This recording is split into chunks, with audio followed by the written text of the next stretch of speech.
हम लोग की आज की टॉपिक है नागरिकता से जुड़ा।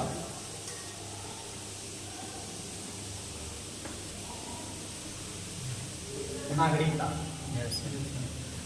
नागरिकता समझाने से पहले हम आपको एक छोटा सा बात बता रहे हैं।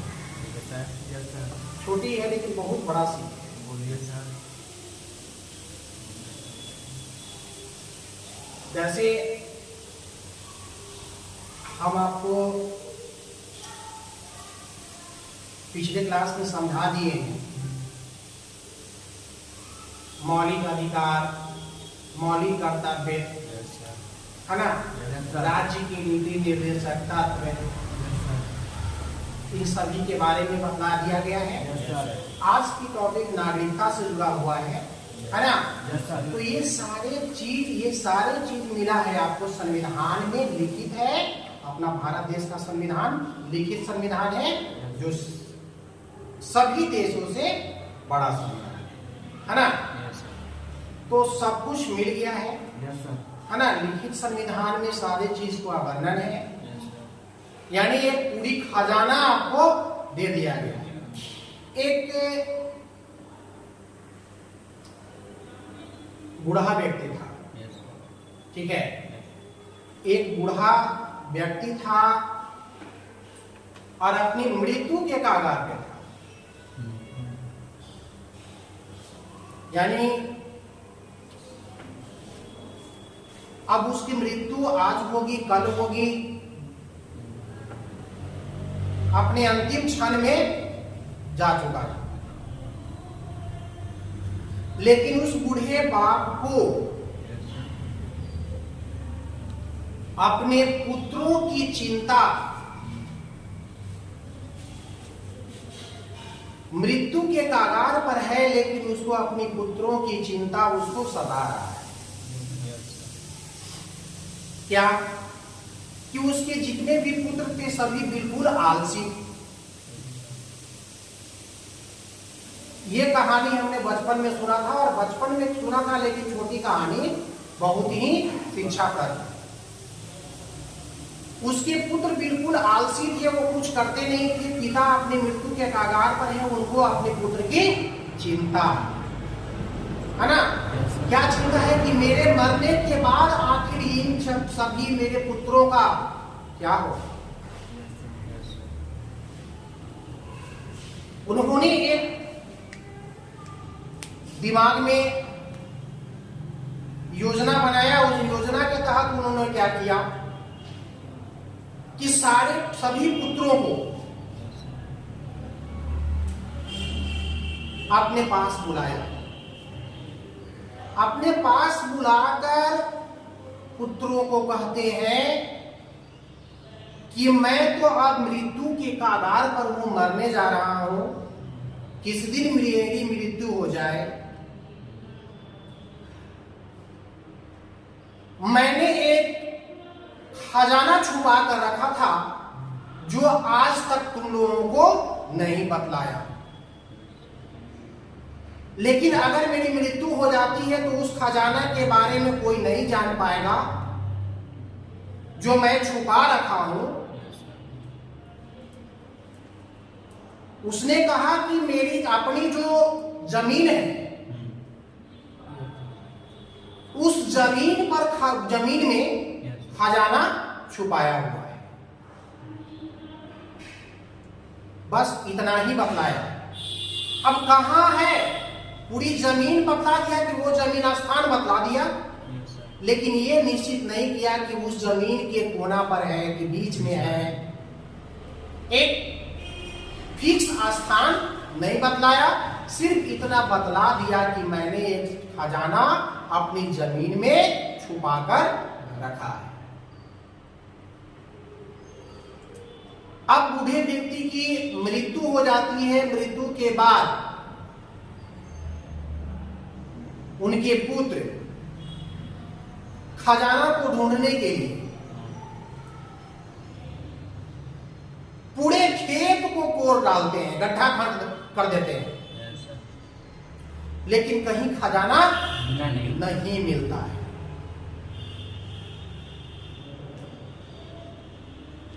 एक बूढ़ा व्यक्ति दूसरे बूढ़े व्यक्ति ने उन लोगों को एक राय दिया।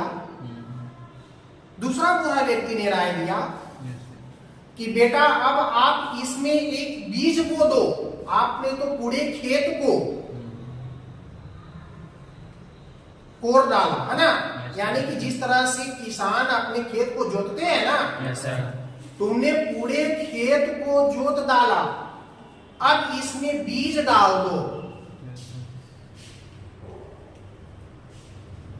तो उसमें बीज उसके बूढ़े व्यक्ति का पुत्र ने डाल दिया। कुछ समय बाद देखा गया कि उसमें फसल अच्छी हुई। तो जिस समय फसल अच्छी हुई तब जो आलसी बेटा था उसको ये एहसास हुआ कि सब खजाना जो है जमीन के अंदर नहीं था, जो पिताजी कुछ बतला करके गए हैं, खजाना यही है जो आज मिल रहा है।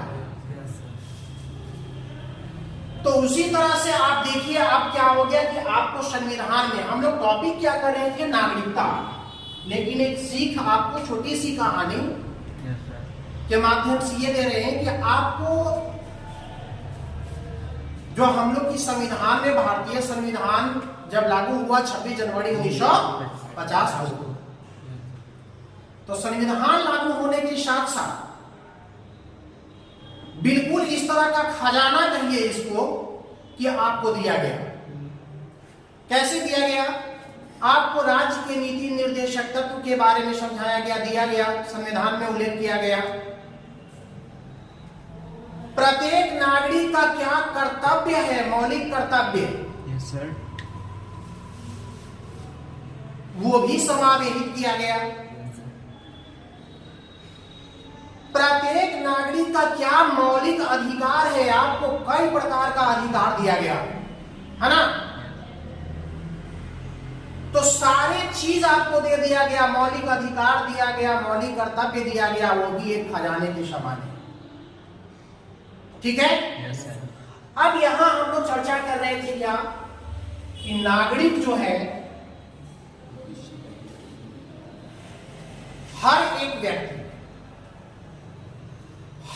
एक व्यक्ति जो भारत में रहते हैं यानी निवास करते हैं, वो प्रत्येक व्यक्ति भारत के नागरिक हैं। ठीक है? प्रत्येक व्यक्ति भारत के नागरिक हैं। नागरिकता भी जुड़ा हुआ है कि नागरिकता एक विशेष सामाजिक, राजनीतिक, राष्ट्रीय या मानव संसाधन समुदाय का एक नागरिक होने की अवस्था है ना। Yes sir. नागरिकता क्या है? एक नागरिक होने की अवस्था है। नागरिकता भारतीय संविधान की संघ सूची में शामिल किया गया है। ठीक है? नागरिकता को भारतीय संविधान के संघ सूची में शामिल किया गया है। एक होता है राज्य सूची, एक संघ सूची और एक समवर्ती सूची, है ना। तो इस संघ सूची में यस सर, नागरिकता को शामिल किया गया है। नागरिकता भारतीय संविधान की संघ सूची में शामिल है। ठीक है ना। इसको नागरिकता को आपके प्रश्न हो सकता है, हम आपसे पूछ सकते हैं यस सर, कि नागरिकता किस सूची के अंतर्गत आता है, तो जवाब होगा संघ सूची, है ना। Yes sir. ठीक है। नागरिकता संविधान के भाग 2 में शामिल किया गया है। नागरिकता को संविधान के भाग 2 में वर्णन किया गया है। उसी तरह से अगर अनुच्छेद की बात करते हैं, यस सर, है ना, तो 5 से 11, अनुच्छेद 5 से 11 तक नागरिकता को संग्रहित किया गया है। उसके बाद अनुच्छेद 11 में, जो आप अनुच्छेद 5 से 11 देखे ना, यस सर, तो इस अनुच्छेद 11 में संसद को यह अधिकार दिया गया है कि इससे संबंधित किसी प्रकार का संशोधन, ठीक है, संशोधन समझते हैं ना, सुधार, किसी भी प्रकार का संशोधन संसद के द्वारा बहुमत के आधार पर किया जा सकता है, ठीक है। यानी कि नागरिकता संबंधी अगर किसी भी प्रकार की संशोधन करने की आवश्यकता है तो उसका वर्णन किया गया है अनुच्छेद 11 में। उसके बाद 26 नवंबर 1949 में, ठीक है, नागरिकता से संबंधित प्रावधान को, नागरिकता से संबंधित प्रावधान को लागू किया गया, ठीक। नागरिकता से संबंधित प्रावधान को कब लागू किया गया? 26 नवंबर 1949 को। अब नागरिकता है ना, नागरिकता के बारे में आप समझ गए कि नागरिकता क्या है। तो नागरिकता जो है वो एक नागरिक होने की अवस्था है ना, कि हम भारत के नागरिक हैं, है ठीक। अब नागरिकता प्राप्त करने की पद्धति, जैसे नागरिकता किस आधार पर मिल सकता है उसकी पद्धति। तो नागरिकता प्राप्त हम करने की 5 पद्धति है, ठीक है। नागरिकता 5 आधार से मिल सकता है। वो कैसे? जन्म के आधार पर, जन्म के आधार पर। जन्म के आधार पर अगर मान लिया जाए कि आपकी जन्म, किसी बच्ची की जन्म कब, इसमें भी एक कंडीशन थोड़ा है। कंडीशन क्या है कि ये जन्म के आधार पर कब से लिया गया है? 26 जनवरी 1950 के बाद, है ना। जब संविधान बना था 26 जनवरी 1950, तो 26 जनवरी 1950 के बाद अगर किसी का जन्म भारत में हुआ तो जन्म के आधार पर वो भारत का नागरिक है, उसको भारत की नागरिकता मिल गई, ठीक है। नेक्स्ट दूसरा है वंश के आधार पर। वंश के आधार पर, वंश के आधार पर का मतलब, वंश के आधार पर कैसे? वंश का मतलब होता है कि आपको जो पहली पीढ़ी है ना, आपके पिता, आपके पिता के पिता, पिता के पिता कौन? दादाजी। फिर दादाजी के भी पिताजी होंगे, तो ये चल रहा है, वंशज चल रहा है, वंशज। तो वंश के आधार पर, वंश के आधार पर भारत की नागरिकता मिलेगा, ठीक है। नेक्स्ट देशीयकरण के आधार पर। देशीयकरण में होता है कि पहला वाला जो देखे थे जन्म के आधार पर, तो जिसका जन्म 26 जनवरी 1950 के बाद यानी संविधान लागू के साथ यह अधिकार दिया गया कि जिसका जन्म भारत में हुआ है उसकी नागरिकता स्वतः मिल गई। लेकिन 26 जनवरी 1950 से पहले जो हम आपको बता रहे हैं देशीयकरण के आधार पर, तो देशीयकरण के आधार पर जिसका जन्म 26 जनवरी 1950 के पहले यानी संविधान लागू होने के पहले, पितामह समझते हैं ना? पितामह, पितामही। पितामह कहते हैं आपके पिता के पिता को, आपके पिता के पिता को। अब पितामही आपके पिता की मां को, है ना। तो अब जन्म के पहले मान लिया जाए कि कोई दादा दादी हमारे भारत के नागरिक थे, वे भारत में निवास करते थे, उनका जन्म स्थान है ना। तो उनके आधार पर आने वाले पूर्वज को भी भारत की नागरिकता मिलेगा, लेकिन उसके लिए एक कंडीशन क्या है कि उसे कम से कम 10 वर्ष तक भारत में निवास करना होगा। ठीक है। Yes sir. नेक्स्ट, आप पंजीकरण के आधार पर भी, पंजीकरण यानी रजिस्ट्रेशन है ना, पंजीकरण के आधार पर भी नागरिकता मिलेगी। कैसे कि अब जो रजिस्ट्रेशन करने वाले जो अधिकारी हैं उनके समक्ष रजिस्ट्रेशन होगा, है ना, और आपको भारत में 10 वर्षों तक निवास करना होगा, आपको नागरिकता मिल जाएगी। ठीक। भूमि अधिग्रहण के आधार पर, भूमि अधिग्रहण के आधार पर जैसे मान लिया जाए कि पहले पुर्तगाल से गोवा अलग हुआ, है ना, गोवा गोवा गोवा समझ रहे हैं ना, गोवा की राजधानी पणजी, गोवा की राजधानी पणजी। गोवा एक क्या है, राज्य है ना।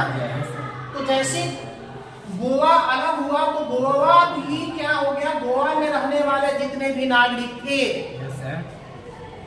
वो भारत के नागरिक बन गए। उसी तरह से दमन से जब दीव, है ना, तो ये भी अपने भारत के नागरिक बन गए, यानी कि इनको भी नागरिकता प्राप्त हो गई। ठीक है। तो नागरिकता प्राप्त करने का 5 आधार है। ठीक है। नागरिकता प्राप्त करने की 5 आधार। अब उसके बाद अब बात आती है कि मान लिया जाए कि आपको नागरिकता प्राप्त हो गई है, नागरिकता आपको मिल गई, तब नागरिकता के बाद में यहाँ पर अब है कि परित्याग की भी पद्धति है। परित्याग करने का मतलब कि इसको नागरिकता आप खो भी सकते हैं, नागरिकता त्याग भी सकते हैं, वो कैसे, है ना। Yes sir. तो भारत के संविधान में नागरिकता का परित्याग करने की 3 पद्धति है। ठीक है। Yes sir. बहुआ, नागरिकता ग्रहण करने की कितनी पद्धति? 5, है ना। Yes sir. 5 तरीका से नागरिकता मिलेगा। अब नागरिकता खोने की भी है पद्धति, है ना। Yes, sir. वो संविधान में 3 प्रकार से। कैसे?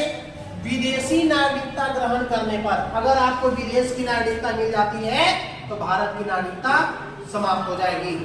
उसके बाद स्वतः ही त्याग करने पर, स्वतः कहने का मतलब कि अपने स्वतः माने खुद से, स्वयं, है ना। Yes, sir. स्वयं से भी आप इसको परित्याग कर सकते हैं, है ना। Yes sir. ठीक है। उसके बाद तीसरा है सरकार द्वारा समाप्त करने पर। सरकार भी आपकी नागरिकता समाप्त कर सकती है, लेकिन ऐसे ही नहीं, कुछ स्थिति है, उस स्थिति के दायरे में आते हैं तो नागरिकता आपको सरकार समाप्त कर देगी। तो वो क्या कि जैसे मान लो देशद्रोह का अगर आपके ऊपर आरोप लगता है, देशद्रोह, है ना, आप देश के नागरिक हैं लेकिन एक अच्छे नागरिक नहीं है ना। कहा ना जाता है कि जिस थाली में खाओ उसी में छेद कर। खा रहे हैं, छेद भी कर रहे हैं। तो उस तरह का नागरिक जो अपने भारत में रह रहा है लेकिन देशद्रोही है ना, खा रहा है यहाँ, गा रहा है कहीं और का, तो ऐसे स्थिति में आपकी नागरिकता सरकार समाप्त कर सकती है। ठीक है। फिर उसके बाद धोखा देकर नागरिकता प्राप्त करने वाले व्यक्ति, अगर किसी तरह से धोखा देकर के नागरिकता प्राप्त कर लिए हैं तो सरकार आपकी नागरिकता समाप्त कर सकती है। और नेट के बिना पूर्व सूचना दिए भारत से बाहर 7 वर्षों तक आप चले गए हैं इंडिया से बाहर, इसकी सूचना भारत सरकार के पास नहीं है कि आप कहीं दूसरे कंट्री में चले गए, है ना। उस स्थिति में आपकी भारत की नागरिकता भारत सरकार के द्वारा समाप्त कर दी जाएगी। ठीक है, तो ये था आज का टॉपिक था आपका किससे संबंधित, नागरिकता से। ठीक है।